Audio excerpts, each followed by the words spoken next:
வணக்கம். கோவை நீலகிரி செய்திகளுக்காக செய்திகள் வாசிப்பது சரவணன். உதகை ஹரிஹரன் பஜனை சபாவில் உரியடி உற்சவ விழா கோலாகலம். உதகை ஐந்தலாந்தர் பகுதியில் அமைந்துள்ள ஹரிஹரன் பஜனை சபாவின் வருடாந்திர உரியடி உற்சவமானது இளைய நிலா நண்பர்கள் குழு சார்பாக நடைபெற்றது. உரியடி திருவிழா, சுவாமி திருவீதி உலா, அன்னதானம் என்ற பல்வேறு நிகழ்ச்சிகளும் நடைபெற்றது.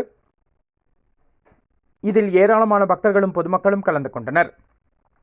உதகை ஹரிஹரன் பஜனை சபாவில் இதன் சார்பில் ஆண்டுதோறும் உரியடி உற்சவ விழா நடைபெறுவது வழக்கம். இந்த ஆண்டு 142வது ஆண்டு உரியடி உற்சவ விழா இன்று நடைபெற்றது. உதகை மாரியம்மன் கோவில் அருகே உள்ள ஹரிஹரன் பஜனை சபாவில் கடந்த 26ஆம் தேதி மகோற்சவ விழா துவங்கியது.